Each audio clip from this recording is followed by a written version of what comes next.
I have received a box, a mystery box from my dear friend Lori. Why? Because my dear friend Lori loves spending her dollars. And more prominently, she loves spending her dollars on her friends. So what has she done? She's come up with this amazing idea for all of us, meaning me, her, and our mutual friends, to buddy read books together. And that would typically mean that like we all just purchase our own books. Okay? No. This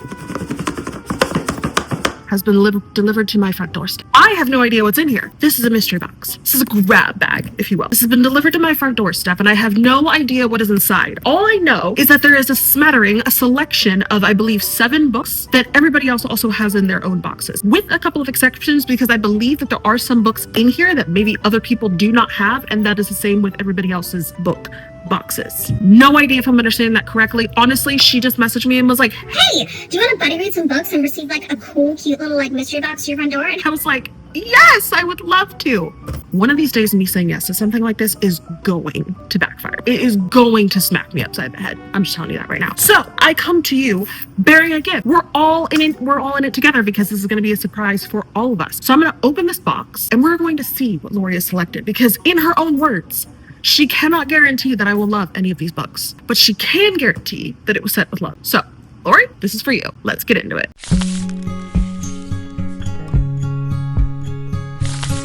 Okay, nobody judge me for I'm about to open this box. I literally could not find the box cutter that we have in this house, so I'm using my husband's multi-tool. Don't try this at home, or do. I'm not your mom. I can't tell you what to do. So here we go.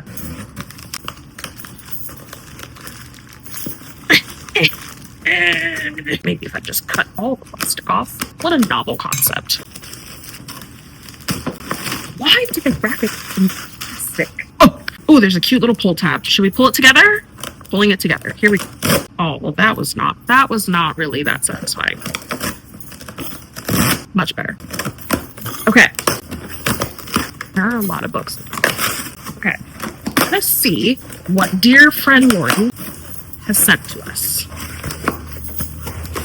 Ooh, okay. So this is what we're looking at here. We are looking at cardboard. Okay, we're looking at, okay, so what do we have? And also, before we dive more into this, I have my handy dandy iPad so I can pull up Goodreads and see what the hubbubaloo about this is. Okay, so the first book that we have is The Arsonist City by Hala Alyan. Loving the cover, actually. What does Miss Halyan have to say? A personal look at the legacy of war in the Middle East and an indelible rendering of how we hold on to the people and places we call home. Okay, love the tagline. The Nasser family, a Syrian mother, a Lebanese father, and 3 American children, is spread across the globe. Still, they've always had their ancestral home in Beirut, but following his father's recent death, Idris, the family's new patriarch, has decided to sell. They convene in Beirut, united against Idris, in a fight for the house. They all have secrets, lost loves, bitter jealousies, abandoned passions, and deep-set shame that distance has helped smother. But in a city smoldering with the legacy of war, the changing landscape of refugees, religious tension, and political protest, their secrets ignite, imperiling the fragile ties that hold this family together. Okay, you know me, Lori. I do love a story about family. I will tell you that. Oh, and I love a flop. I love a floppy book. And this is in such good condition. You got this from the book outlet? Was this new? Like, this is in good, pristine condition. I'm loving this. Okay. I really, really love the cover art for this, and I like the sound of this book. Let's look up on Goodreads what the rating is. Okay, The Arsonist City does have a 4.31 on Goodreads. It doesn't look like anyone that I know has read this book, but the reviews that I'm seeing so far look pretty incredible.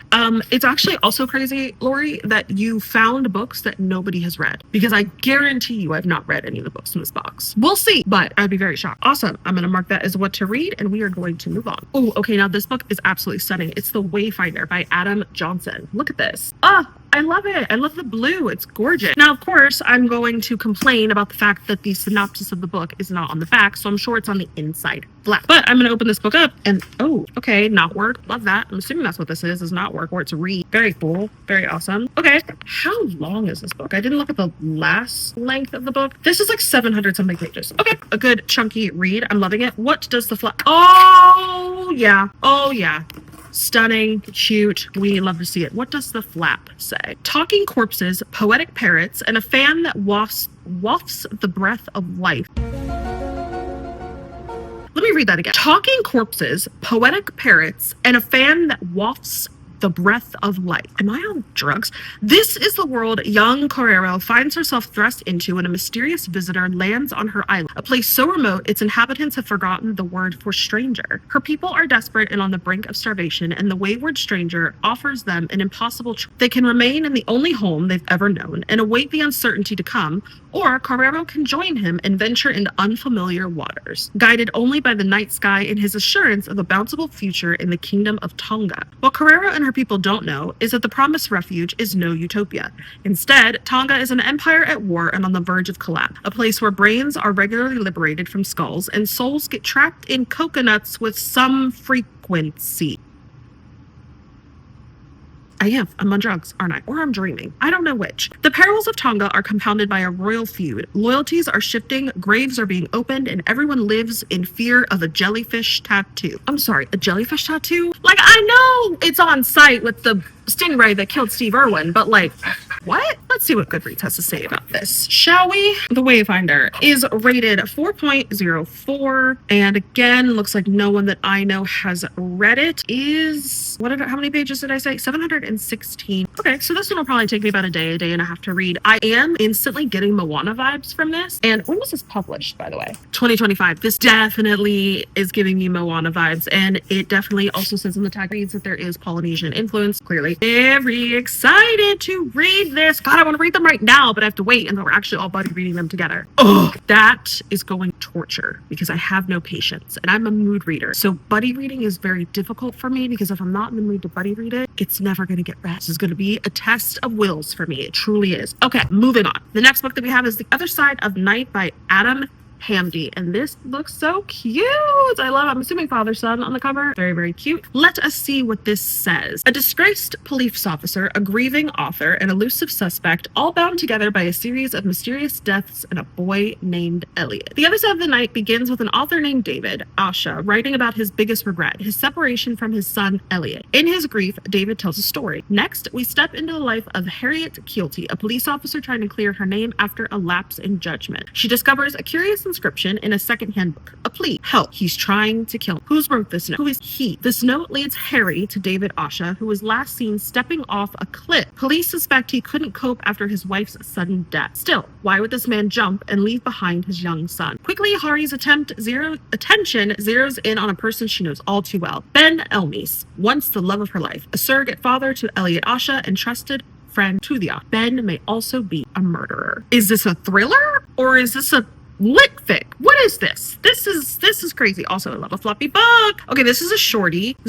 And the pages are like Bible thin, but there's a lot. Ooh, these are some long chapters. But how long is this? Is only like 300 pages. Okay, so a little shorty. Okay, could finish this probably in an afternoon. Loving that. Let us see what the Goodreads has to say about it. Okay, so this one is a bit of a lower rating. It's a 3.51. And oh, well, one of my friends has already read it. So hopefully this is not in her box, but she did rate it 5 stars. So, and if she rated it 5 stars, let me tell you that it's a 5-star read. I'm just saying. I trust her reviews over like anyone, truly. Okay, so excited to read that. Adding that as want to read. And when was this published? In 2022.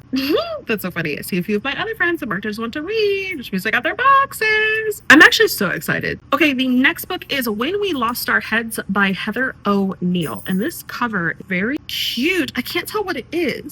Oh, it's a person. Okay, it's a person on the cover. It took me a second. A little abstract art there. All right, awesome. How long are we? We are 420 pages long. Okay, so a little bit of a middle ground. Can't read this on this color very well as I still attempt to read it. Oh my God. We might have to read it from Goodreads. Listen, your girl's eyes are old. Okay, she's turning of an age this year that marks her as, okay? And no, I will not be elaborating further. Okay, When We Lost Our Heads, a 3.93 on Goodreads. It looks like no one else that I know has read it. At least no one else that I know personally that's read it that I would trust their review. We'll mark that as one to read, and let's see what this is about. A spellbinding story about 2 girls whose friendship is so intense, it not only threatens to destroy them, it changes the direct trajectory of history. Marie Antoine is the charismatic, spoiled sugar daughter of a sugar baron. I almost read it as sugar daughter. Let me just not. At 12 years old, with her blonde curls and her unparalleled sense of whimsy, she's the leader of all the children in the Golden Mile, an affluent strip of 19th century Montreal. Until one day in 1873, when Sadie Arnett, dark-haired, sly, and brilliant, moves to the neighborhood. Marie and Sadie are immediately united by their passion and intensity, and they attract and repel each other and that light each of them on fire. Okay, cute, cute. Is this going to be a story about friendship, or is it a sapphic book? Let's look at the tag. It is queer. Okay, we love to see this. Okay, love this. Very excited to read this. Moving on. Oh, now this looks like a thriller if I've ever seen one. We've got Trashlands by Alice Stein. I love the not rainbow, but I love the gradient. Oh my god, the gradient that's on this cover. Very cool. Let us see. We are a shorty, I'm assuming. Yep, about 330 something pages. Okay, and again, I'm a floppy book. These books are in really good condition, like from Book Outlet. Are these like new books? Isn't Book Outlet a used? I don't know a lot about Book Outlet. I just know that I was sent a box of books. Okay, so excuse, but we got a bus on the cover, and what are we about? A resonant visionary novel about the power of art and the sacrifices we're willing to make for the ones we love. A few generations from now, the coastlines of the continent have been redrawn by floods and tides. Global powers have agreed to not produce any new plastics, and what is left has become valuable. Garbage is current. Oh, so you mean where America's headed in the next 2 years, if not sooner. Okay. Great. Love that for us. And the region-wide junkyard that Appalachia has become, Coral is a plucker, pulling plastic from the rivers. She's stuck in Trashlands, a dump named for the strip club at its edge, where the local women dance for an endless loop of strangers, and the club's violent owner rules as unofficial mayor. Amid the polluted landscape, Coral works desperately to save up enough to rescue a child from the recycling factories, where he is forced to work. In her stolen free hours, she does something that seems impossible in this place. Coral makes art. Oh, now listen. Oh my god, the author grew up in rural Ohio and now lives in Colorado. A queen! Shout out! Same! I mean, I don't live in Colorado, but I still live in Ohio. Rip. Okay. Actually, really interested to read this book. Let's see what the reviews have to say about this. Okay, the reviews are a 3.67 on Goodreads. Has anyone I know? No one I know has read it. Okay. I really have been in my dystopia era recently, and I don't know if it's because of generally of world events or just because I've now found that as a genre that I do enjoy. But regardless, I really am like, if this is like gonna come to a vote of what book we start first, I'm voting this one, hands down. Okay, we have 2 books left here. Let's pick up the this is a break. If I threw this at somebody's head, I would get a charge. Okay, I would go to jail. Jeez. Oh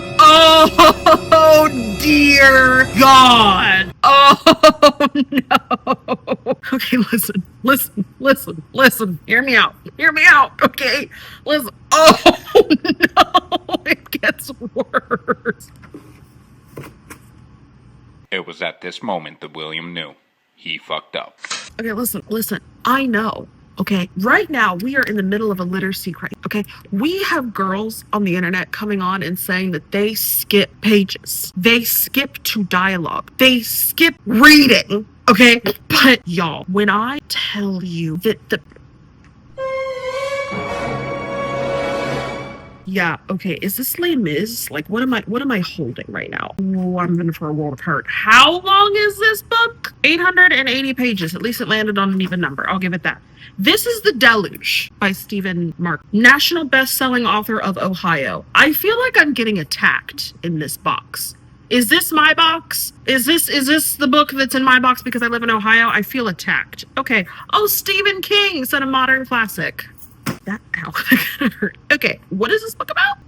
In the first decades of the 21st century, the world is convulsing. Its governments mired in gridlock while a patient but unrelenting ecological crisis looms. America is in an upheaval, battered by violent weather and extreme politics. When is this taking place? In California in 2013, Tony Pietris, a scientist studying deposits of undersea methane, receives a death threat. His fate will become bound to a stunning cast of characters: a broken drug addict, a star advertising strategist, a neurodivergent mathematician, a cunning eco-terrorist, an actor-turned-religious zealot, and a brazen young activist named Kate Morris, who in the mountains of Wyoming begins a project that will alter the course of the decades to come. From the Gulf, Coast to Los Angeles to the Midwest to Washington, D.C., their intertwined odysseys unfold against a stark backdrop of accelerating chaos as their stories hurtle toward a spectacular climax. What? I am afeared, okay? I am not usually afeared of books. Definitely will be listening to the audiobook of this because I think if I sat down to read it, I would die. Let's Goodreads, shall we? This is really good ratings. It's a 4.23 on Goodreads. Does not look like anyone I know has read it. Okay, it looks like they're saying that this takes place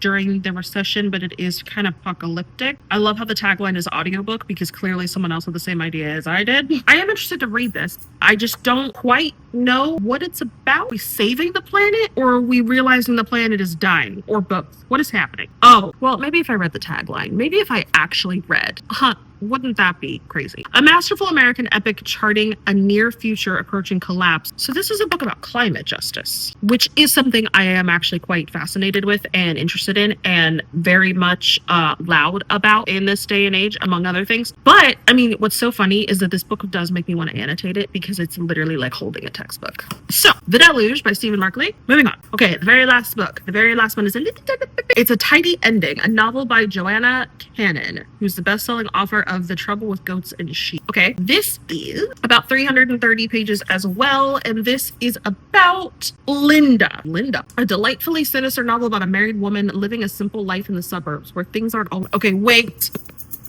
A sinister novel about a married woman living in the suburbs. I'm sad. Listen, if you've been here for any length of time, My Husband by Maud Ventura is one of my favorite books of freaking all time. So any book with like a married woman in the suburb, sinister in the listen, I'm a slut for it. Linda has lived in a quiet neighborhood since fleeing the dark events of her childhood in Wales. Her husband Terry isn't perfect. He picks his teeth. Bruh. I'm sorry. What? Tracks dirt through the house and spends most of his time in front of Linda wonders if this is all there is. Pushing the vacuum around and frying fish sticks for dinner is a far cry from the glamorous lifestyle she sees in the glossy magazines coming through the mail slot addressed to the previous Becca Finch. If only Linda could find and befriend Rebecca, maybe some of that enviable lifestyle would rub off on her, and she wouldn't worry so much about Terry, who is keeping odd hours around the same time that local young women start to go missing. Oh, now wait. You can't do this to me. Between this and Trashlands, I am going to be insufferable, I fear. Okay, this has a 3.76 on Goodreads, and no one I know has read it, but the reviews are obviously mixed. This cover, though, unfortunately, reminds me of the Finley Donovan. I have heard really, really horrible things about. Like, I've heard the first book is great, but I've heard the rest of them are ass. So that's what this book is giving, and I'm hoping it's good. I'm hoping it gives me My Husband vibes and not Finley Donovan. And that is it. That is my box of books. It is empty. Oh, I love this. I now have a stack of books. Oh, I cannot wait to dive into these. Lori, thank you so much for sending this. This was a fantastic and wonderful freaking idea. I cannot wait to buddy read these with you and everybody else that we love very much. And to the rest of you, try these books out for yourself. Let me know down in the comments below. Have you read any of these books? Should I be wary of any of these books? Should I be more enthusiastic about some of these books? Maybe this one. But yeah, let me know down in the comments below what you think. And if you like this video, go ahead and give it a thumbs up. And if you want to see more videos from me, go ahead and hit that subscribe button. I'll be here all week, baby. And I'll see you guys next time. Bye.